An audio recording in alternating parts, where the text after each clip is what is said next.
عصمت پہ گفتگو کریں اور اپنے آپ کو ان کے قریب سے قریب تر کریں۔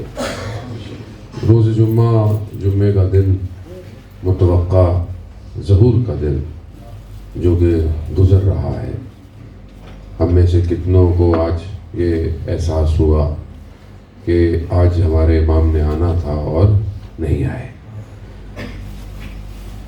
کتنا وقت ہم نے آج اپنے امام کے لیے نکالا؟ میں اپنے آپ سے کہہ رہا ہوں، خدا نخواستہ آپ کی خدمت میں جسارت نہیں کہ خود میں اپنی زندگی کے کاموں میں اتنا پھنسا ہوا ہوں کہ میں امام کو اس طرح یاد نہیں کرتا جس طرح یاد کرنے کا حق ہے۔ ظاہر ہے کہ جب انسان میں تڑپ نہیں ہو تو پھر دیدار بھی نہیں ہوتا۔ آدمی کے اندر اگر عشق کی کیفیت لبریز ہو جائے تو پھر انسان اپنے معشوق تک پہنچ جاتا ہے۔ لیکن کیونکہ بہرحال میں صبح سے شام ہو گئی اور مجھے شاید توفیق نہیں ہوئی کہ جمعے کے دن کی زیارت ہی پڑھ لیتا جو صرف میرے امام کی ہے، دعا نطبہ سے بھی محروم رہ گیا کہ وہاں میں پکارتا ہے امام کو کہ کہاں ہے وہ کہ جو آ کر کربلا کا بدلہ لے گا۔ عزیزان محترم، اسی طرح صبح شام گزر رہی ہے، ہم اپنی زندگی میں مصروف ہیں اور ہمارا امام ہمارا انتظار کر رہا ہے۔ اب یہی دکھ ہے، یہی کربلا کی داستان ہے۔ ہم جب کربلا کا ذکر سنتے ہیں، آنکھوں میں آتے ہیں، اس کی ایک وجہ یہی ہے کہ لوگوں نے امام کو بلایا اور امام آ بھی گئے مگر لوگ نہیں آئے۔ اسی وجہ سے تو حضرت مسلم بن عقیل جو ہیں وہ اپنے آخری وقت میں جب انہیں دارالامارہ کی اوپر لے کے جا رہے تھے تو گریا کر رہے تھے۔ تو شخص نے پوچھا کہ ایسا کام کیوں کرتے ہو جس سے رو رہے ہو؟ کہا میں اپنے لیے نہیں رو رہا، کہا میں حسین اور حسین کی اولاد کے لیے رو رہا، کیونکہ انہوں نے، کوفہ والوں نے خط لکھے کہ آ جائیں، مگر کوفہ والوں کی حالت ایسی نہیں کہ امام یہاں آئے۔ تو جان محترم، ہماری زندگی بھی ایسی ہی ہے۔ اللہ جل اللہ جل، مغل استاد سبت جعفر کے آ گئے تو کیا ہوگا۔ بات یہی ہے کہ بہرحال صبح شام پوری ہر جگہ ہے، ماننے والے بھی ہیں، لیکن کتنوں کے اندر تڑپ پائی جاتی ہے۔ اور ایسا نہیں ہے کہ امام کی نگاہ ہمارے پر نہیں ہے، امام کا لطف اور کرم ہے، تبھی تو ہم بچے ہوئے ہیں، تبھی تو ہم چل رہے ہیں۔ یہ خود امام کی اپنی حدیث ہے کہ امام نے خود فرمایا کہ ہم تمہارے حال سے واقف ہیں اور ہم تمہارے حالات سے باخبر ہیں، اگر ہم باخبر نہ ہوتے دشمن تمہیں چیر پھاڑ کے کھا جاتا۔ تو جانے کا مطلب یہ جو وجود ہے یہ انہی کے کرم کی وجہ سے۔ ہواؤں، پھولوں میں رنگ، خوشبو، یہ سب جتنی بھی نیکی ہمارے دل میں پیدا ہوتی ہے یہ سب امام کے وجود کی وجہ سے۔ کوئی بھی انسان نیکی نہیں کر سکتا جب تک امام کا وجود کائنات میں نہ ہو۔ رحمت موصولہ ہے، رحمت جتنی بھی ڈسٹریبیوٹ ہو رہی ہے پوری دنیا میں، چاہے وہ مسلم ہو چاہے وہ نان مسلم ہو، رحمت جو اس کے اوپر آ رہی ہے وہ صرف اور صرف ایک ہی وجود کی وجہ سے۔ سوچیں وہ وجود کیسا ہوگا۔ کائنات اسی کے دیدار کے انتظار میں ہے، کب وہ رخ زیبا ہے۔ ہمارے استاد آغا داداسی بیان کرتے ہیں کہ ایک شخص حج پہ گیا اور حج پہ اس نے بہرحال اپنی یہ داستان ایک عالم دین کو بتائی کہ میں ابھی، لوگ مینا کی طرف نہیں گئے تھے، ابھی سب مکہ میں تھے، تو میں صبح صبح نکلا مگر میں نے مکہ کی گلیوں کو خالی دیکھا۔ میں بہت پریشان ہوا کہ ابھی تو لوگ حاجی یہی ہونے چاہیے، کہاں چلے گئے؟ ابھی میں یہ سوچ رہا تھا، سامنے سے ایک نقاب پوش مجھے آتا دکھائی دیا۔ میں نے کہا کہ میں ان سے پوچھوں گا کہ لوگ کہاں گئے، لیکن جیسے ہی وہ نقاب پوش میرے قریب آیا تو اس نے اپنے چہرے سے نقاب اٹھایا۔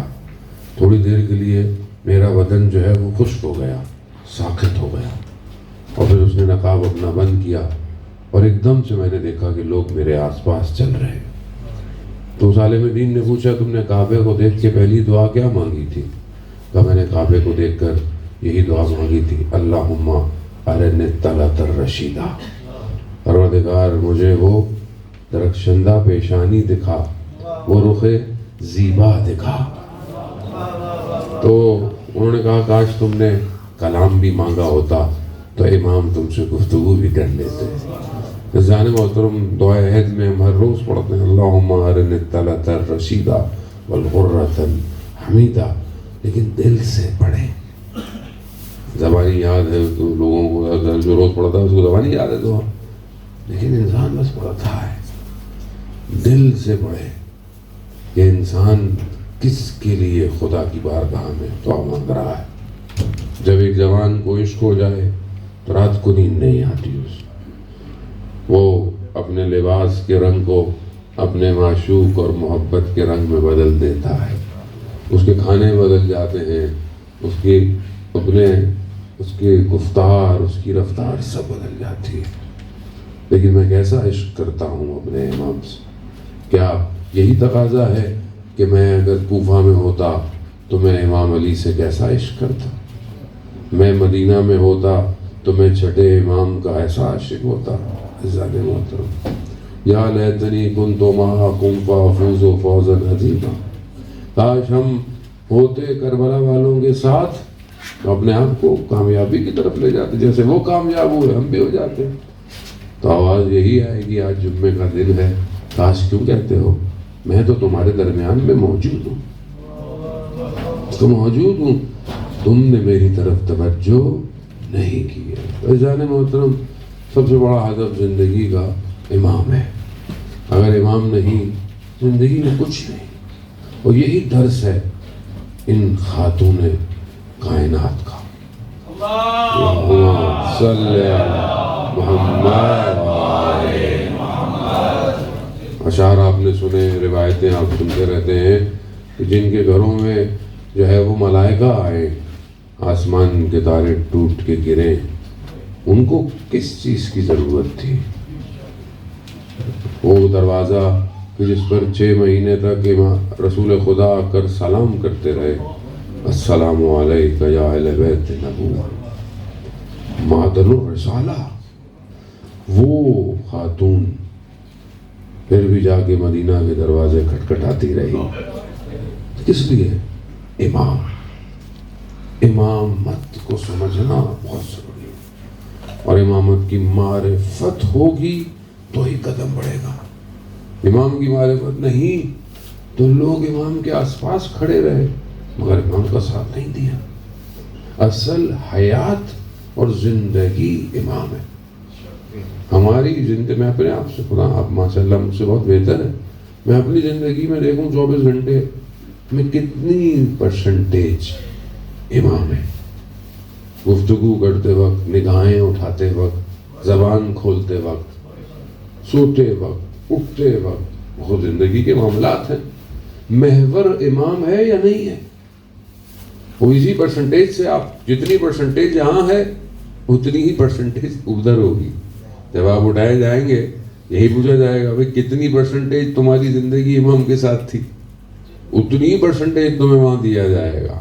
تو ہم اپنی زندگی کو دیکھیں، جانے اتنا صبح شام گزر رہی ہے اور گزر جائے گی، زندگی نہیں رکی کسی کی، نہ موت جو ہے وہ آگے پیچھے ہوئی، لکھا ہے پروردگار نے وہ آئے گی، چاہے آپ کو کہیں بھی لے جائے۔ وہ حضرت سلمان نبی کے دور کا واقعہ، وہ شخص جو ہے وہ جب بازار دیکھتا ہے تو دیکھتا ہے اس کے پیچھے کوئی لگا ہوا ہے، تو بہرحال اس نے اسے پوچھا، اس کے بعد بہرحال تھا کہ مجھے جو ہے وہ یہاں سے لے جائے، فرشتہ ہے، موت ہے، کیا ہے میرے پیچھے۔ جب اس کو کسی جزیرے پہ جا کے چھوڑ دیا تو ملک الموت وہاں کھڑا ہوا تھا، کہا تم یہاں، کہا میں یہی تو پریشان تھا کہ مجھے تو خدا نے تیری روح نکالنے کے لیے یہ جگہ کا انتخاب کیا تھا، میں صبح جب دیکھا تھا تو بازار میں تھا، میں نے کہا یہاں کیسے آئے گا۔ تو موت انسان کو، اور مولا کائنات حضرت علی ابن ابی طالب صلی علی محمد امام فرماتے ہیں کہ موت جب تک نہیں آتی تمہاری حفاظت کرتی ہے، موت نے جب تک خود نہیں آنا تمہیں مرنے نہیں دے گی۔ اب انسان کی زندگی میں حادثہ ہوتا ہے، کچھ ہوتا ہے، لیکن اگر موت نہیں لکھی ہے آپ کو بچا جائے گا۔ جب اس کا وقت ہے اس وقت کوئی نہیں بچا سکتا۔ موت برحق ہے، بہرحال سب کو آنی ہے، لیکن موت جو ہے وہ ٹرانزیشن ہے، ایکچولی موت فنا نہیں ہے۔ یہ جو ہم مرنا، اور کوئی کہے کہ بھائی مرنا چاہتے ہو، نہیں مول صاحب کیسی باتیں کہہ رہے ہیں. اب آپ بولیں کہ بھائی مرنا ہے تو استغفر اللہ، کیوں؟ یہ موت کا کانسیپٹ غلط ہے ہمارے درمیان. موت بالکل ایسی ہے جانے محترم کہ جیسے انسان ماں کے پیٹ میں ہے. ماں کے پیٹ میں آیت اللہ حسن زادہ عاملی رضوان اللہ تعالیٰ علیہ کسی کو دفنانے گئے، قبرستان تھا، علماء شاید عالم دین تھے، لوگ کھڑے ہوئے ہیں، تو وہاں انہوں نے بڑا بہترین درس دیا قبرستان میں کھڑے ہو کے. فرماتے ہیں کہ رو رہے ہو تم لوگ، کیوں رو رہے ہو؟ کہا کہ 2 بچے جڑوا ماں کے پیٹ میں ہوں، مثلا دونوں بھائی ہوں، ظاہر ہے ایک پہلے آئے گا ایک بعد میں آئے گا. کہا اب ایک جو ہے وہ دنیا میں آ جائے ماں کے پیٹ سے، دوسرا کیا کرے گا؟ رو رہا ہوگا. کیوں رو رہا ہوگا؟ کہ میری دنیا سے چلا گیا، یہاں سے چلا گیا، ختم ہو گیا. اس کے لیے دنیا تو ماں کا پیٹ ہے، تو وہ تو سب کچھ ہے، لیکن جو گیا ہے اس سے پوچھو، وہ تو خوش ہوگا. کہا کہ کتنی زبردست دنیا ہے، وہاں تو صرف تاریکی تھی، یہاں تو رنگ برنگی چیزیں ہیں، رنگ ہے. تو کہا ہمارا بھی یہی حال ہے، ہم اس دنیا کے اندر ہیں ماں کے رحم کی طرح. جو اس دنیا سے چلا جاتا ہے وہ دوسری دنیا میں ہے، وہ دوسرے رنگوں کو دیکھ رہا ہے، اور ہم اس کے پیچھے رو رہے ہیں، اور وہ ہمیں دیکھ کے ہنستا ہی ہوگا یہ رو کیوں رہے، انہیں بھی جلدی آ جانا چاہیے ادھر. حقیقت یہی ہے. لیکن بہرحال ابھی سب باتیں جانتے ہیں، قرآن کہہ رہا ہے، کتنی جگہ ائمہ کی روایات ہیں، لیکن انسان دنیا سے جب محبت کرتا ہے نا تو دنیا چھوڑنا بڑا مشکل ہو جاتا ہے. یہاں تو موبائل کی اسکرین ٹوٹ جائے تو دل ٹوٹ جاتا ہے، تو باقی چیزیں تو انسان کی دور، انسان باقی چیزوں کو کہاں کرے گا؟ اتنا انسان اٹیچ ہے زندگی سے. آپ سوچیں کتنی اس کی زندگی جو ہے وہ پیوست ہو گئی ہے، رشتوں کے اندر ڈوب گیا ہے. روزمرہ کے معاملات اسے اس کی آخرت کو اس کے لیے ڈائلیوٹ کر رہے ہیں، دھندلا کر رہے ہیں، بھول جاتا ہے. ناراضگیاں، لڑائیاں، زمین کے ٹکڑوں پہ ذرا سی بات پہ آپ دیکھیں رشتے اکھڑ جاتے ہیں، صرف اس بات پہ کہ انہوں نے یوں نہیں بلایا، انہوں نے یہ کہہ دیا، انہوں نے یہ کہہ دیا. یہاں پہ تو شاید اتنا نہیں ہے، لیکن جب آپ بہرحال اپنے وطن واپس جاتے ہوں یہ سارے معاملات ہیں. فلانے نے جو ہے وہ یہ کہہ دیا، فلانے نے اس پر. آپ دیکھیں کتنی لمبی انسان کی زندگی میں کیوں ہے؟ کیونکہ اسے یقین نہیں ہے. اگر اس انسان کو پتا ہو کہ اس نے مرنا ہے اور کبھی بھی مرنا ہے، کسی سے کبھی بھی ناراض نہیں ہوگا. بولے کیا ناراض ہونا تھوڑی دیر کے لیے، ویسے ہی جلدی چلے جانا ہے، اس ناراضگی کو لے کے میں ساتھ جاؤں گا کیا آپ نے؟ فیضان محترم، خود یہ معرفت انسان کو کمال پہ لے جاتی ہے. اور امام کی معرفت انسان کو نہ صرف اس عالم میں بلکہ اس عالم میں بھی پرواز کرواتی ہے. کیونکہ جمعہ کا دن ہے اور بہرحال مختص ہے، اور میں تو اپنے اوپر اس کو واجب سمجھتا ہوں کہ جمعے ویسے بھی سارے گفتگو کوشش کرتا ہوں کہ کوشش میں کیا کرتا ہوں، امام کی کرم ہوتا ہے تو گفتگو ہوتی ہے. تو جمعے کا دن جو ہے وہ تھوڑا زیادہ کرنی چاہیے، کہیں وہاں سے آواز نہ آئے کہ میرے ہوتے ہوئے بھی تمہیں کوئی اور موضوع اچھے لگتے تھے. تو یہ بڑا ضروری ہے کہ موضوع اور محور صرف وہی ہونا چاہیے. عزیزان محترم، امام جو ہے خدا نے، جیسے کل میں نے آپ کی خدمت میں عرض کیا کہ نبوت جو ہے وہ خدا نے جب اختتام کو پہنچایا تو اس کے بعد امامت کے سلسلے کو جاری کیا. اور امامت جو ہے وہ بشریت کی بقا کے لیے، نہ صرف اس عالم، کیونکہ یہ عالم تو بڑا محدود سا ہے. آدمی کتنی دیر زندہ رہے گا؟ 70 سال، 80 سال، 100 سال، اس سے زیادہ کیا ہوگا؟ آدمی اس سے زیادہ تو زندہ نہیں ہوتا. یہ تھوڑی سی زندگی کے لیے صرف مسئلہ امامت کا نہیں ہے، بلکہ جہاں تم نے ہمیشہ رہنا ہے وہاں کے لیے امامت تمہیں نظر آئے گی. امامت صرف اس ظاہری دنیا میں محیط نہیں ہے، یہ نظام تمہیں وہاں پر ولا بخشے گا. کیوں؟ کیونکہ وہاں معاملہ یہاں کی طرح نہیں ہے، وہاں معاملہ کوئی اور ہے. آیت اللہ امینی رضوان اللہ تعالیٰ علیہ، آپ جانتے ہیں کہ صاحب غدیر، جنہوں نے غدیر کی کتاب لکھی اور 30-40 سال لگ گئے ایک کتاب لکھنے میں، جو مناقب مولا کائنات ہے، فضائل ہے، جمع کی دمشق میں، بغداد میں، مصر میں، ہندوستان میں، جہاں جہاں ان کو پتہ چلتا تھا وہ کتاب خانے جاتے تھے اور باقاعدہ چیزوں کو جمع کرتے تھے۔ ان کے بیٹے نے اس بات کو جو ہے وہ بیان کیا کہ میں نے بابا کو خواب میں دیکھا، روز قیامت کا منظر ہے، سب صفیں لگی ہوئی ہیں، مولا کائنات کھڑے ہوئے ہیں اور لوگوں کو ظرف میں کوثر کا جام پلا رہے ہیں۔ کہتے جیسے ہی بابا آئے تو مولا نے ظرف رکھ دیا اور ہاتھوں میں کوثر کو لیا اور کہا امینی تم نے اس عالم میں ہمارے نام کو روشن کیا ہے، ہم اس عالم میں تمہارے چہرے کو روشن کریں گے۔ اب یہ معاملہ یہاں پہ ختم نہیں ہے، جو آپ بول رہے ہیں، جو آپ عمل کر رہے ہیں، نہیں، اصل ریوارڈ رزلٹ وہاں ملنا ہے، اور وہاں سے جو شباب اہل الجنہ بھی وہی ہے۔ جنت کے دروازے پہ جو گھنٹی لگی ہے اس کی جو آواز ہے وہ یا علی یا علی ہے۔ تو جب یہاں آشنائی ہوگی تو وہاں پذیرائی ہوگی۔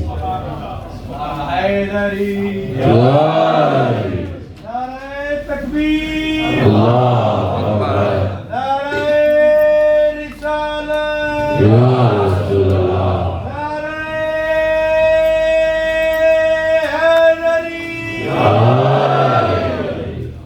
حضرت محترم، بہرحال آپ دیکھیں کہ رسول خدا حضرت محمد مصطفیٰ صلی اللہ علیہ وسلم،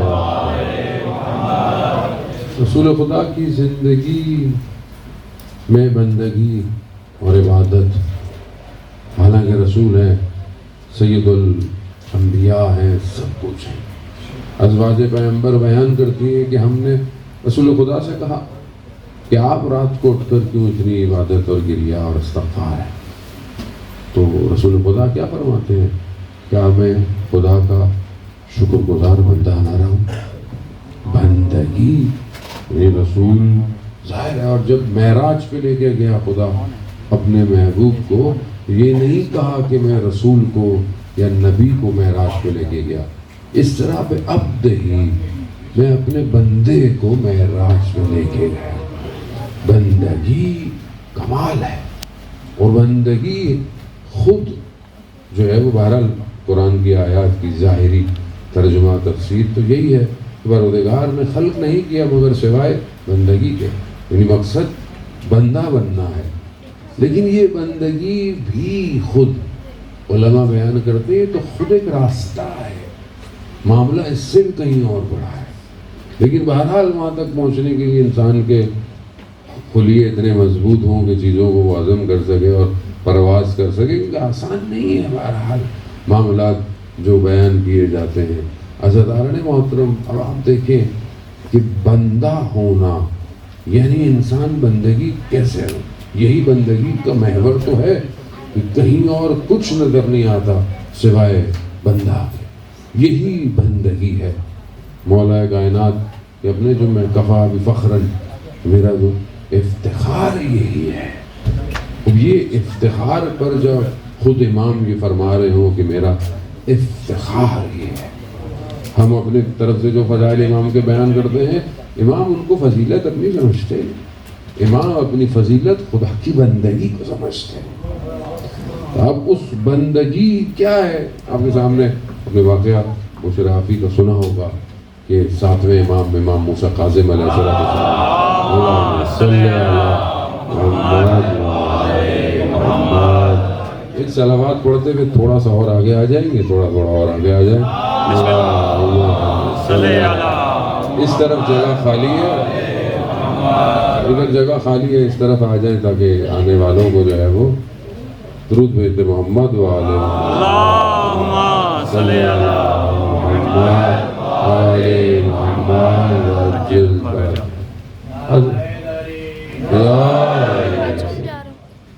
مشرافی کا واقعہ ہے، بہت مشہور ہے، 7ویں امام کا دور ہے، امام گلی سے گزر رہے ہیں، دیکھا تو ایک گھر سے گانوں کی لاہولاب کی آواز آ رہی ہے، کنیز باہر ہے اور کچرا پکڑنے کے لیے آئی بھی ہے۔ امام نے پوچھا کہ یہ کس کا گھر ہے؟ آزاد کا گھر ہے یا غلام کا گھر ہے؟ تو کنیز تھی، کہا نہیں میرا آقا آزاد ہے، آزاد کا گھر ہے یہ۔ تو امام فرماتے ہیں کہ اگر یہ غلام کا گھر ہوتا، بندے کا گھر ہوتا تو ایسی آوازیں نہ آتی۔ یہ کہہ کر بہرحال کنیز اندر گئی۔ صاحب خانہ نے پوچھا کنیز کو کہ کیا ہو گیا؟ خدا امام گزر رہے تھے اور امام نے مجھ سے سوال کیا، اس نے بتایا۔ پھر امام کہا تم نے، امام نے کیا فرمایا؟ امام نے یہ فرمایا۔ اب آپ دیکھیں یہاں پر کہ کلام جو ہے کلام امام ہے، لیکن کنیز کی زبان سے جاری ہوا، جیسے ہی جاری ہوا اس کے دل پر جا کے اثر کر گیا، اور ایسا اثر کیا کہ ننگے پاؤں دوڑا اور گلی کے کونے پر آ کر خدا کی بارگاہ میں توبہ کی اور امام کی بارگاہ میں اپنے آپ کو پیش کیا۔ ننگے پاؤں توبہ کی تھی، کہتے ہیں ساری زندگی ننگے پاؤں رہا، اور جس گلی سے گزرتا تھا وہاں جانور بھی اس کا احترام کرتے تھے، گلی خراب نہیں کرتے۔ بندگی جب ہو جائے تو پھر پروردگار اپنے بندے کو اٹھا لیتا ہے۔ بندگی میں پھر انسان صرف اور صرف اسی کی طرف متوجہ رہتا ہے، توجہ اسی کی طرف ہے، باقی طرف اس کی توجہ نہیں رہتی۔ کیوں؟ کیونکہ کائنات محضر خدا ہے، یعنی ہر چیز خدا کے آگے حاضر ہے، کوئی چیز چھپی بھی نہیں ہے۔ آپ جا رہے ہو، کیمرہ نہیں لگا ہوا، اسپیڈ تیز کر لو، کیمرہ آ جائے گا، گاڑی نیچی کر لو، کھڑا ہوا ہے انسان ایسی زندگی گزارتا ہے۔ لیکن خدا کا کیمرہ ہر وقت آن ہے، نہ صرف ظاہر کو بلکہ اندر بھی جا کر معاملات کو چیک کر رہا ہے کہ آپ ظاہر میں مسکرائیں اور اندر سے آپ پتہ نہیں کیا کیا کہہ رہے ہو۔ تو یہ اس کو پتا ہے، کیونکہ وہ قرآن کی سری آیات ہے۔ سورہ توبہ پروردگار ارشاد فرما رہا ہے اپنے حبیب سے کہ رسول کہہ دو ان سے کہ یہ عمل کیے چلے جائیں، اللہ، ان کا رسول اور مومنین کی جماعت دیکھ رہے ہیں۔ اور یہ عمل کا تعلق ظاہر ہے پہلے انسان کی نیت سے۔ انسان کی نیت جو ہے اسے بھی خدا جانتا ہے، خدا جانتا ہے، رسول جانتا ہے، امام جانتے ہیں۔ نہ صرف امام بلکہ وہ کہ جن کو اللہ نے یہ مراتب دیے ہیں۔ شاگرد کہتا ہے کہ میں گھر سے باہر نکلا، قم المقدسہ میں بارش کا پانی روڈ پہ تھا، ایک گاڑی گزری، پانی کی چھینٹیں میرے کپڑوں پہ آ گئی، میں نے وہ تو گزر گیا، اس کو میں نے برا بھلا کہہ دیا، گیا میں نے لباس تبدیل کیا، میں درس پہ پہنچا، دیکھا کوئی بھی نہیں تھا۔ آیت اللہ بہاؤدینی رضوان اللہ تعالیٰ علیہ بیٹھے ہوئے کتاب پہ کچھ لکھ رہے تھے، میری طرف دیکھا بھی نہیں انہوں نے، اور یہی کہا اگر اس نے غلطی کی تھی تو تم نے کیوں غلط الفاظ بیان؟ مومنین کی جماعت دیکھ رہی ہے۔ خود معاملات ایسے جانے محترم کہ اولیاء خدا اس مقام پر ہوتے ہیں کہ بہرحال آپ کو بتانے کی ضرورت نہیں ہے، وہ انسان کو اس کے اعمال نظر آ جاتے ہیں، کیونکہ ہم اس عالم میں ہیں، مادے میں ظاہر ہے ہمیں نظر نہیں آتا۔ جب ہم تھوڑا سا اوپر جائیں، مثلا ہم نے کیمرے لگائے ہوئے ہیں، انسان اپنے موبائل میں اپنے آفس کو دیکھتا ہے، اپنی فیکٹری کو دیکھتا ہے، اپنے گھر کو دیکھتا ہے، ایک ہاتھ میں موبائل ہے، اور انسان پوری دنیا میں کہیں بھی بیٹھا ہو، آپ یہاں بیٹھے ہیں امریکہ میں آپ کو آفس ہے، آپ اپنے موبائل پہ ٹچ کر کے دیکھتے ہیں وہ کیا ہو، انسان نے بنایا، اور انسان اتنی قدرت رکھتا ہے کہ بہت دور سے چیزوں کو دیکھ رہا ہے، اور جو نظام الہی ہو، جو اس نظام میں آ جائے، اس سسٹم میں آ جائے، تو اس کے لیے عالم کو دیکھنا کوئی مشکل نہیں ہے۔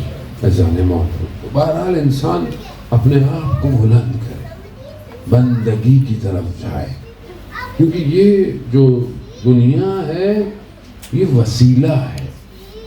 یہ نہیں کہتے کہ اب دنیا چھوڑ دیں آپ۔ حضرت سلمان فارسی گزر رہے ہیں، گھر سے دیکھا کہ جو ہے وہ خاتون جو ہے وہ چکی پیس رہی ہے، ایک طرف امام حسین گریہ کر رہے ہیں، کہا کہ مجھے دے دیجئے، میں آپ کی مدد کروں، یا بچے کو دیکھ لیتا ہوں یا پھر چکی پیس لیتا ہوں۔ بہرحال پھر اپنے رسول خدا کی خدمت میں گئے اور ان سے فرمایا، کہا کہ یا رسول اللہ، میں نے خراسان کے وہ فارس کے تھے، میں نے وہاں کے بادشاہوں کی بیٹیوں کے جلال دیکھے ہیں، ان کے لباس دیکھے ہیں۔ یا رسول اللہ یہ تو آپ کی ایک ہی بیٹی ہے۔ تو رسول خدا فرماتے ہیں فاطمہ نے دنیا کے بجائے آخرت کا انتخاب کیا ہے۔ دنیا ان کے لیے کوئی مسئلہ نہیں تھا، لیکن بہرحال دنیا کے ان معاملات سے، ان مشکلات کو طے کرنا ہے۔ وہی بہرحال شعر آپ نے سنا ہمارے دوست نے پڑھا کہ جب عزتیں اور اقتدار بلند ہوں تو مصیبت اور آلام بھی بڑی آتی ہے۔ تو یہ تقاضا ہے دنیا کا، ایسے ہی ہے۔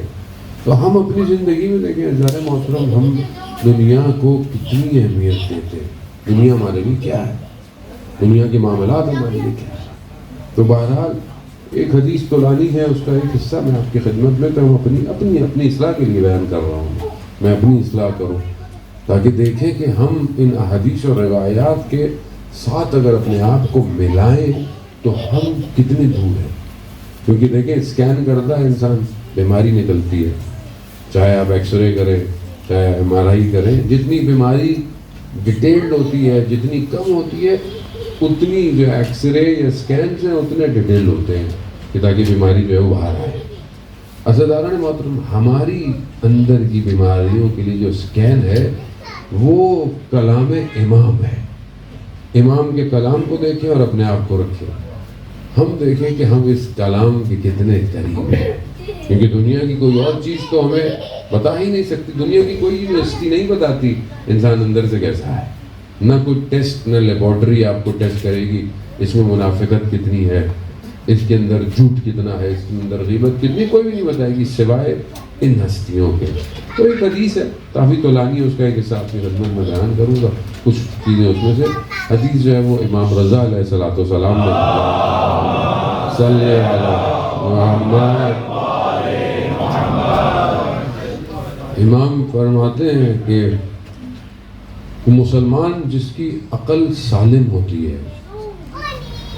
اس کی 10 خصلتیں اس کو اللہ دیتا ہے، یعنی 10 خصوصیات ہوتی جس کی عقل سالم۔ آپ کو پتا ہے کہ 3 چیزیں ہیں، ایک انسان کی عقل ہے، ایک نفس ہے، ایک عقل ہے اور پھر قلب ہے۔ نفس، یہ سارے جو پارٹیشن ہیں یہ روح کی پارٹیشن ہے۔ نفس ایک الگ مقامات پر ہوتی ہے، اس کے الگ معاملات ہیں، پھر نفس کی اپنی قسمیں ہیں، نفس امارہ ہے، نفس لوامہ ہے، نفس مطمئنہ ہے، وہ الگ ہے۔ پھر ایک چیز خدا نے اسی کے اندر عقل کو قرار دی۔ عقل کا کام ادراک ہے، درک کرنا ہے، یعنی آپ جو دنیا میں کمپیریزنز کرتے ہیں یہ سب لاجک، یہ انٹلیکٹ کا کام ہے، یہ عقل کا کام ہے۔ عقل نہیں ہو تو آپ آزمت کہتے ہیں اتنا بڑا ہو گیا، مگر بچوں نے پہلے ہے اس کے اندر، کیوں ہے کہ عقل رشد نہیں کی، بدن بڑا ہو گیا۔ بعض بچوں کو دیکھتے ہیں بڑوں کی طرح ہوتا ہے، بدن وہی ہے، عقل رشد نہیں ہے۔ اور یہ بہرحال پھر بھی عقل ظاہری ہے، جس کی امام گفتگو کر رہے ہیں وہ عقل وہ ہے جس کی قرآن گفتگو کر رہا ہے۔ قرآن جہاں بار بار کہہ رہا ہے کہ یہ سوچتے نہیں ہیں، یہ درک نہیں کرتے، لا یعقلون، ان کے اندر عقل نہیں ہے، وہ چیزیں کہ جسے خدا درک کی طرف لے کے جا رہا ہے، کیونکہ عقل کا کام درک کرنا ہے، ادراک کرنا ہے، انڈرسٹینڈ کرنا ہے۔ اس کے اوپر کا جو لیول ہے، جو سب سے ہائی اور پریسٹیجیس لیول ہے، وہ قلب ہے۔ قلب دیکھتا ہے، مشاہدے کرتا ہے عالم کے ان آیات کا۔ اس تک بہرحال پہنچنے کے لیے انسان کو یہ پوری سیر کرنی پڑتی ہے۔ جو انسان اپنے نفس کو کنٹرول نہ کر سکے تو وہ ادراک عقل تک نہیں پہنچتا، اور جب وہ عقل کو سالم نہ کر سکے تو اس کا قلب کائنات کی ان حقیقتوں کو نہیں دیکھتا۔ امام حسین علیہ السلام ارشاد فرماتے ہیں صلی اللہ محمد، امام ارشاد فرماتے ہیں کہ اندھیوں وہ آنکھ جو تجھے نہ دیکھ سکے۔ تو وہ کون سی آنکھ ہے؟ یہ تھوڑی ہے، وہ قلب کی آنکھ ہے کہ جو اسے نہ دیکھ سکے۔ تو بہرحال اس تک انسان کو یہ سفر طے کرنا ہے۔ تو امام فرماتے ہیں کہ 10 جس کی عقل سالم ہو مسلمان کی، اسے اس کے اندر یہ 10 کوالٹیز پائی جاتی ہیں۔ پہلی کوالٹی کیا ہے کہ کوئی بھی اس کو دیکھے تو اس کے وجود سے خیر ملنی چاہیے. یعنی اگر میں اپنے آپ کو یہ کہوں کہ میری عقل سالم ہے تو جو بھی مجھے دیکھے مجھے ملے تو میرے وجود سے اس سے خیر ملے, یعنی پازیٹیوٹی ملے. یعنی میں اب چاہے میں فائنینشیل پازیٹیو دوں, مشورہ دوں, کچھ بھی دوں, لیکن میرا وجود ایسا ہونا چاہیے کہ اس سے خیر باہر کی طرف آئے. تو کیا میرا وجود ایسا ہے کہ جب کوئی مجھ سے ملتا ہے اس کو فائدہ ہوتا ہے کہ نہیں ہوتا؟ یہ پہلی نشانی. اگر تو خدا نہ خواستہ میرے وجود سے فائدہ نہیں ہے تو یہاں مجھے سوچنا چاہیے کہ بہرحال میرا انسان سارٹ آؤٹ کرے کہ پرابلم کیا ہے. دوسری نشانی بالکل اس کے اپوزٹ ہے کہ جب بھی کوئی ایسے شخص سے ملے جس کی عقل سالم ہے تو اس کی بدی سے, اس کی نیگیٹیوٹی سے محفوظ رہے. اب ہر انسان میں کوئی نہ کوئی برائی پائی جاتی ہے. ظاہر ہے کوئی آدمی ایسا نہیں ہے کہ بولے کہ جی میرے اندر کوئی پرابلم نہیں ہے, ہر بندے میں کوئی نہ کوئی ہے. خدا نہ خواستہ میں جھوٹ بولتا ہوں, خدا نہ خواستہ, تو کم از کم جب آپ مجھ سے ملیں تو میرے جھوٹ سے آپ محفوظ رہیں. یہ سالم عقل کی دوسری جو ہے وہ نشانی ہے. ان کو ہم بہرحال اپنے اوپر رکھ کر دیکھیں کہ کیا میرے وجود سے دوسروں کو کوئی پرابلم تو نہیں ہوتی, دوسروں کو پریشانی تو نہیں ہوتی. یہ بہت ضروری ہے. مولا کائنات حضرت علی ابن ابی طالب علیہ السلام صلی اللہ علیہ محمد امام ارشاد فرماتے ہیں کہ زندہ ایسے رہو کہ لوگ تم سے ملنا چاہیں, اور جب مر جاؤ تو لوگ تم پہ گریہ کریں. اب یہ ایک لیول ہے نا, ایک اسٹینڈرڈ ہے لیونگ کا. تو کیا میں ایسا زندہ ہوں کہ لوگ مجھ سے ملنا چاہیں, میں آؤں تو لوگ پھر آ گئے؟ تو ایسا تو نہیں ہوں کہ خدا نہ خواستہ, ایسا نہیں ہونا چاہیے. آدمی کو اپنے اندر ان چیزوں کی بہرحال انسان کو اصلاح کرنی چاہیے. ذہن محترم, اب یہ خصوصیات ہیں, باقی روایات بھی بہرحال اس کو اور اسٹرانگ کرتی ہیں. وقت اتنا زیادہ نہیں ہے کہ میں بہرحال ان کی طرف جاؤں. تیسری خصوصیت کیا ہے جانا, وہ بڑی امپورٹنٹ ہے اور بڑی مشکل ہے. یعنی میں خود اپنے اوپر رکھتا ہوں, بڑی دفعہ انسان فیل ہی ہو جاتا ہے. اگر دوسرے کی, اس کے سامنے جس کی عقل سالم ہے, اس کے سامنے کسی اور شخص کی چھوٹی نیکی بیان کی جائے تو وہ اس کو بڑا شمار کرے. یعنی آپ کے سامنے کسی کی تعریف کی جائے کہ جی فلانے صاحب نے یہ کام کیا, تو اب آپ کو کیا کرنا ہے؟ ارے نہیں, بڑا کام کیا انہوں نے, چھوٹے کام کی بات کرتے ہیں. مثال کے طور پر مثلا آیا, اس میں لائٹیں آن کرتا ہے سینٹر کی, اور بولے یہاں دیکھیں پہلے آ جاتا ہے, لائٹیں آن کرتا ہے. شاید ہو سکتا ہے کہ ویکیوم چلا دیتا ہو. اب آپ کے سامنے اس کی تعریف ہو رہی ہو, اب آپ بولے یہ بھی کوئی کام ہے, یہ تو ہم بھی کر سکتے ہیں. نہیں, بولے ہاں یار کتنا بڑا کام کرتا ہے, روشن کرتا ہے فرش اعضا, صاف کرتا ہے فرش اعضا. آپ چاہیں تو الفاظ بڑے ہو گئے نا, جیسے ہمارے معاشرے میں کوئی قرآن پڑھاتا ہو, مولانا صاحب جانتے ہیں قرآن پڑھاتا ہے, اچھا یعنی کیا؟ بولے قرآن پڑھاتا ہے, کلام الہی پڑھاتا ہے, جاویداں معجزے کی تعلیم دیتا ہے. جسے خدا نے محفوظ رکھا ہو وہ زبان پہ جاری کرواتا ہے. اور آپ کی مرضی ہے کہ آپ اس کی چھوٹی سی نیکی کو بڑھا. یہ کس کی نشانی ہے؟ سالم ہو گئے. تیسری وکٹ بھی گر گئی. تین ہی وکٹیں تھیں, اب تینوں اس طرف بڑی ہو گئی. یہی ہو سکتا ہے جانے ہوتا خود انسان ایسی ہے. اور مولانا کیا ہے, آپ کسی مولانا کی تعریف کرتے ہیں, مولانا صاحب جانتے ہیں, پر ایک بہت ہمارے محبت میرے جو مولانا صاحب ہے, جان بڑا سخت ہے. آپ بولیں کہ وہ فلانے مولانا, بس رہنے دیجیے. یہ بندہ یہ بولے گا بھائی کیا میں نظر نہیں آ رہا آپ کو, کیا آپ انہیں کی تعریف ہے؟ بڑا سخت ہے, آسان نہیں ہے. نفس اجازت نہیں دیتا, تھوڑی دیر کسی کی تعریف برداشت نہیں کرتا. تھوڑی دیر گھر میں تو یہ معاملہ صبح شام چلتا ہے. زوجہ اپنے اوپر کہ میں یہ کیا وہ کیا, کیا کیا, 20 سال گزر گئے کیا کیا. آدمی ایسے ہی بولتا ہے. وہ بیچاری نے اپنی زندگی ختم کر دی ہے.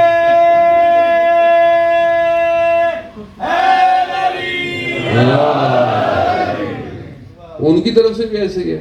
آپ اتنی محنت کرتے رہو, at the day of end وہاں سے بھی یہ جملہ آتا ہے کیا کیا. ایسی ہے. یہ بہت مشکل ہے, آسان نہیں ہے. امام انسان کے انٹرنل اسٹرکچر کا آرکیٹیکٹر ہے. وہ جانتے ہیں کہ اس کو اندر سے کیسے دیکھنا ہے, اس کو کہاں اس کو صحیح کرنا ہے, اس کی بلڈنگ کہاں سے ٹیڑھی ہے. اندر یہی مسائل ہے سارے. جانے محترم خوب یہ امپورٹنٹ ہے کہ انسان کے سامنے اس کی چھوٹی سی بھی کسی کی تعریف کی جائے تو اسے بڑا شمار کرے. چوتھی جو ہے وہ اس کے اپوزٹ ہے کہ جب اس کی کوئی تعریف بیان کی جائے اس کے سامنے تو اس کو چھوٹا شمار کرے.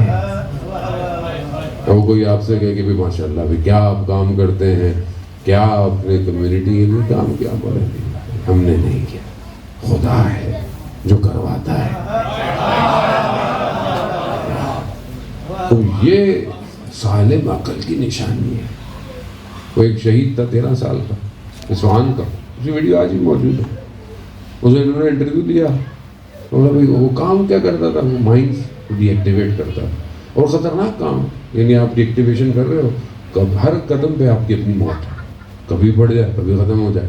تو کتنا بڑا کام ہے کہ آپ ڈی ایکٹیویٹ کریں گے تو لوگ جائیں گے آگے کی طرف بڑھیں گے.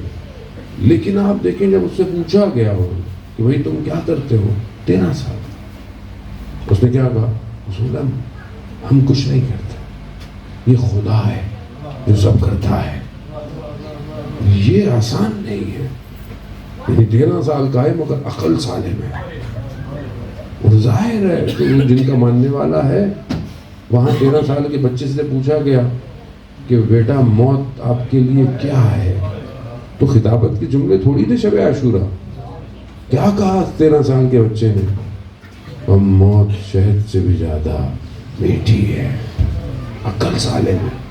عزیزارہ نے محترم, بہرحال ہم اپنے آپ کو دیکھیں کہ ہم جو ہے وہ اسی معاملوں میں پھنسے ہوئے. علماء کی زندگیوں کی اگر آپ دیکھیں, شیخ عباس قمی رضوان اللہ تعالیٰ علیہ کہ جن کی کتابیں خاص طور پہ مفاتیح الجنہ جو ہے وہ ہر جگہ پائی جاتی ہے, ہر زبان میں پائی جاتی ہے, پوری دنیا کے اندر ہے. آپ دیکھیں, آپ موبائل میں دیکھ لیں, آپ جتنی اپلیکیشنز ہیں آپ کی, شیعہ ٹول کٹ, ڈیوائن پلس, دعاز.org, یعنی ہر زبان کے اندر یہی چیز ہے. ایک آدمی نے ایسا کیا کیا کہ جو ہے وہ پوری دنیا جو ہے وہ آج وہی کتاب چل رہی ہے, پوری دنیا اسی سے زیارت پڑھتی ہے, دعائیں پڑھتی ہے, سب کمپائلیشن ہے نا دعاؤں کا. لیکن اور بھی کتابیں لکھی گئی اس طرح نہیں پھیلی, لیکن جیسے جو ہے وہ شیخ عباس قمی کی مفاتیح جو ہے وہ پوری دنیا میں چلی گئی. تو بیان کرتے ہیں کہ ان کے والد صاحب بڑے سادے سے انسان تھے, مسجد میں نماز پڑھتے تھے, مغرب عشاء کی, واپس گھر آئے, کہا کہ بیٹا نماز کے بعد مولانا صاحب حدیث بیان کرتے ہیں, تو کیا ہی اچھی حدیث بیان کرتے ہیں. کاش کہ بیٹا آپ بھی ایسا بیان کرتے. تو وہ جس کتاب سے مولانا بیان کرتے تھے منازل الاخرہ, شیخ عباس قمی کی کتاب. شیخ عباس قمی نے یہ نہیں کہا. ہم ہوتے تو کیا بولتے کہ والد صاحب کیسی باتیں کر رہے ہیں, وہ جس کتاب سے مولانا مجلس پڑھ رہے ہیں وہ تو ہماری ہے. نہیں, شیخ عباس نے کہا بابا میرے حق میں دعا کیجیے. اپنی نیکی کو چھوٹا شمار کیا, نہیں بیان کیا. ظرف چاہیے, یہی ظرف انسان کو کمال پہ لے کے جاتا ہے. اور یہ لے گیا کمال پہ. کہاں پہنچ گیا؟ بیان کرتے ہیں آیت اللہ حسن زادہ عملی کے شاگرد استاد احادی کے مشہد مقدس میں جب اتنی روشنیاں نہیں تھی, رات کا وقت اندھیرا ہوتا تھا گلیوں میں, 2 شاگرد کہتے ہیں ہم صبح دیواروں کے سہاروں سے پکڑ پکڑ کے حرم جاتے تھے, اتنا اندھیرا تھا. ایک صبح جا رہے تھے تو ہم نے دیکھا کہ ہمارے آگے کوئی ہے جس کے وجود سے نور نکلتا ہے, پھر ایک دم دیکھتے ہیں کہ نور بجھ جاتا ہے, پھر نکلتا ہے, پھر بجھ جاتا ہے. جب ہم قریب گئے تو ہم نے کیا دیکھا, شیخ عباس قمی ہے. ہم نے کہا کہ ماجرا کیا ہے؟ کہا جب میں لا الہ الا اللہ کہتا ہوں تو میرے وجود سے نور نکلتا ہے. وہ انسان ظرف چاہیے، خدا بھی دیکھ کر عطا کرتا ہے. تو ہم اپنی زندگیوں میں دیکھیں، کمپیئر کریں، ایسا نہیں محترم. بہرحال یہ 4 پوائنٹ جو ہیں یہ بڑے امپورٹنٹ ہے زندگی کے اندر، عام زندگی میں، گھر میں، کام میں، جاب میں، بزنس میں، پڑھائی میں، ہر جگہ، کمیونٹی میں. انسان اس کو دیکھے کہ انسان اپنے آپ کو کم تر شمار کرے. یہی درس ہے. رسول خدا حضرت محمد مصطفیٰ صلی اللہ علیہ وسلم، رسول خدا ایسے بیٹھتے تھے مدینہ میں کہ دیکھنے والے کو ڈھونڈنا پڑتا تھا کہ نبی کہاں بیٹھا ہے. اتنا اپنے آپ کو اصحاب میں کھو دیتے تھے. خود یہ آسان نہیں. تو ہماری تو نہ کوئی حیثیت ہے نہ کوئی مقام ہے. ہم لوگ کیسے ہیں، ہماری زندگی کیسی ہے، ہم اپنے آپ کو کیا دکھانا چاہتے ہیں، یہ بہت مسئلہ ہے. یہی چیزیں کیا کرتی ہیں، ہمارے بعض نیکیوں کو بھی کھا جاتی ہیں. پیسے ہی کم ہے، پیسے ہی مائنس میں چل رہا ہے معاملہ، اوپر سے جو حرکتیں ہیں وہ اور مائنس میں لے جاتی ہیں. انسان کو خود دیکھنا چاہیے. بعض اوقات ہماری زندگی میں پریشانی ہے کہ مولانا یہ مسئلہ ہے، وہ مسئلہ ہے، یہ مسئلہ ہے. مسئلہ باہر نہیں ہے، مسئلہ اندر ہے. اندر سولو کرو اپنے آپ کو. تم سولو کر لو، تمہارا اس کا معاملہ سولو ہو گیا، سب سولو ہو جائے گا. لیکن یہاں انسان اپنی طرف توجہ دے ہی نہیں رہا، باہر دیکھ رہا ہے، دوسروں کو دیکھ رہا ہے، دوسروں کے عیبوں کو دیکھ رہا ہے، جبکہ اپنے عیبوں کی طرف متوجہ نہیں ہے. بھائی اپنے عیب تو دیکھو. اور زندگی کسی کو موقع تھوڑی دیتی ہے کوئی پوچھ کے بتائے گی کہ میں آ رہا ہوں، کب آؤں گا. ملک الموت تو پوچھ کے تھوڑی آتا، نہیں آتا. آیت اللہ مظاہری اپنی کتاب جہاد بالنفس میں بیان کرتے ہیں کہ ایک شخص نے ملک الموت سے کہا کہ بھائی آنے سے پہلے بتا دیں. اس نے بھی کہا ٹھیک ہے بتا دوں گا، جب آ رہا ہوں گا پہلے بتا دینا، تھوڑا میں معاملے سمیٹ. وقت گزر گیا، ملک الموت آ گیا. چلو بھائی، کہا میری تو آپ سے بات ہوئی تھی کہ بھائی آپ مجھے پہلے بتائیں گے. کہا میں آیا تھا. کہا کہاں آئے تھے؟ کہا تمہارے پڑوسی میں موت ہوئی تھی، میں آیا تھا. اور تم سر جو گائے گھڑے باتیں کر رہے تھے. کہا تمہارے فلانے رشتہ دار کی موت ہوئی، میں آیا تھا. تم کسی اور کاموں میں مصروف تھے. تو وہ آس پاس آ رہا ہے. ابھی ہمارے ایک دوست کراچی میں ان کے والد کا انتقال ہوا، تو ان کا ہمارے والد نے میں 1 آدھ مہینہ پہلے ہمیں بلایا. ان کے 2 دوست تھے پرانے، تو آپ گھر کے بھی قریب قریب رہتے تھے. تو ایک کی موت ہوئی، اس طرف رہتے تھے، اور پھر ایک کی کچھ عرصے کی موت ہوئی جو ان کے گھر کی اس پیچھے کی طرف رہتے تھے. تو والد نے ان کو بلایا، کہا بیٹا دیکھو ملک الموت آیا ہوا ہے، پتہ نہیں کیوں مجھے چھوڑ کے آگے چلا گیا ہے. وہ بھی چلے گئے، وہ بھی چلے گئے، اب میں نے جانا ہی ہے. یعنی 1-2 مہینے پہلے اپنے معاملے ہم نے سب کر کے، یعنی انسان ادراک رکھتا ہے، درک کرتا ہے، موت کے لیے انسان تیار رہتا ہے. بہرحال انسان اپنے آپ کو تیار کرے جانا. اور سب سے بڑی مشکل جو موت کے بعد ہے، پر کبھی آنے والی مجالس میں خدا توفیق دے کہ روح کا نکلنا آسان عمل نہیں ہے بدن سے. آغا کمشئی اپنی تفسیر میں بیان کرتے ہیں کہ جب روح بدن سے نکل رہی ہوتی ہے تو جس طرف انسان کی زندگی کا جھکاؤ ہوتا ہے اسی طرف جو ہے نا بدن جو ہے وہ روح کو کھینچتا ہے. مثال کے طور پر زندگی دنیا کی طرف ہے تو روح نکلتے وقت بدن میں پھنسے گی، کیونکہ بدن نیچے کی طرف کھینچے گا اور روح پرواز کرنا چاہتی ہے. تو جتنا انسان دنیا میں ہوگا اتنی اس تکلیف سے انسان گزرے گا. اور کا وقت لگ جاتا ہے کہ روح جو ہے وہ بدن کو چھوڑے. تو بدن جو ہے وہ ظاہر ہے اگر ہم اپنی زندگی میں تھوڑا سا ٹائم اپنے آخرت کو دے دیں تو ہم بڑے آرام سے دنیا سے چلے جائیں. اور وہ تبھی ممکن ہے کہ کوئی اور موقع نہیں ہے سوائے سجدے کے، سوائے مصلے کے، سوائے خلوت کے خدا کے ساتھ، چاہے تھوڑی دیر ہی کیوں نہ ہو آدمی. اگر آپ نے یہ کر لیا تو پھر موت آپ کو تنگ نہیں کرے گی. اب بڑے آرام سے تیار رہیں گے کہ میں دنیا سے چلا جاؤں۔ عزیزان محترم، عبادت بندگی ایسی کہ پروردگار ملائکہ پہ افتخار کر رہا ہے کہ دیکھو میری کنیز کس طرح میری عبادت میں کھڑی ہوئی ہے۔ تو یہ عبادت، یہ بندگی کہ بہرحال آنے والی مجالس میں مزید جو ہے وہ خاتون سرور کائنات کی بیٹی فضائل اور مناقب جو ہے وہ بیان کروں گا۔ جمعہ کا دن تھا، بہرحال موضوع ہے جو ہے وہ امام اور معرفت امام کی طرف اور جملہ امام کی طرف لے گیا۔ عزیزان محترم، بغیر امام کے توحید کے قلعے میں داخل نہیں ہو سکتے ہم، اس لیے بہت ضروری ہے کہ اپنا اور امام کا رابطہ بہتر کریں، اچھا کریں، کیونکہ ہم سے ہمارے امام کا سوال پوچھا جائے گا۔ ہم سے یہ نہیں، اماموں کے نام پوچھے جائیں گے، ظاہر ہے پہلا کون، دوسرا کون، تیسرا کون، لیکن یہ نہیں پوچھا جائے گا کہ کوفہ والے کیوں نہیں گھر سے باہر نکلے، مدینہ والوں نے کیا کیا، یہ ہم سے نہیں پوچھا جائے گا۔ ہم سے تو یہی پوچھا جائے گا 2023 میں تم نے اپنے امام کے لیے کیا کیا، پوچھا جائے گا۔ تو اس لیے اس رابطے کو بہتر ہو، یہی رابطہ تھا عزیزان محترم کہ جو اس خاتون نے اپنی زندگی کے آخری عمل میں کیا۔ آخری وقت ہے، کل میں نے آپ کی خدمت میں ایک قصہ بیان کیا کہ جب تک رسول زندہ ہے بیٹی تک آنے کے لیے، گھر تک آنے کے لیے ملائکہ بھی پوچھ کے آتے ہیں۔ رسول کے جانے کی دیر تھی، بس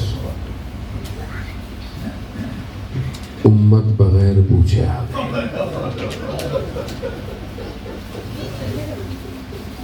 مقاتل بیان کرتے ہیں کہ ہجوم 3 دفعہ آیا ہے، 3 دفعہ، تیسری دفعہ میں آ کر انہوں نے آگ لگائی ہے۔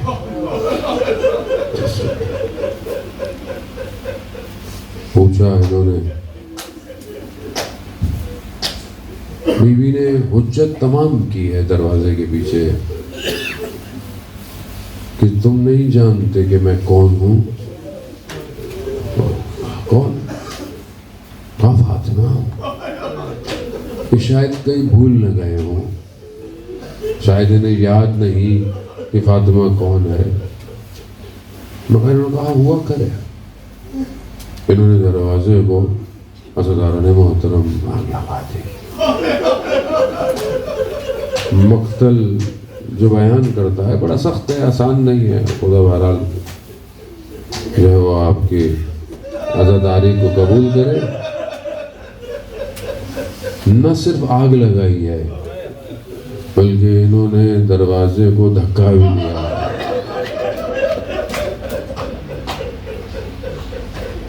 اب آپ خود تصور کریں، گھر میں چھوٹے چھوٹے بچے ہوں اور یہ حالات دیکھ رہے ہیں۔ بعض مقتل کی روایات کہتی ہیں کہ اس دروازے میں کیل بھی تھا۔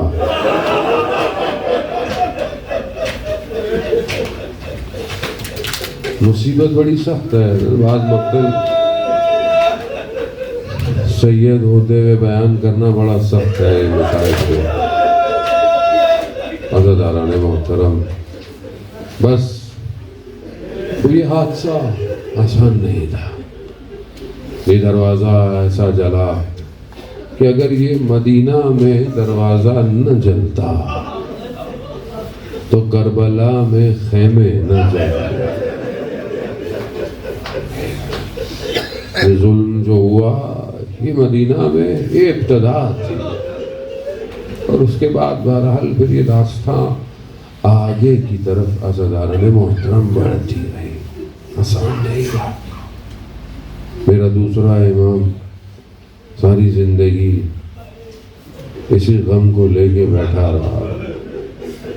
آپ تصور کریں نا، انسان اپنی ماں کے ساتھ ہو،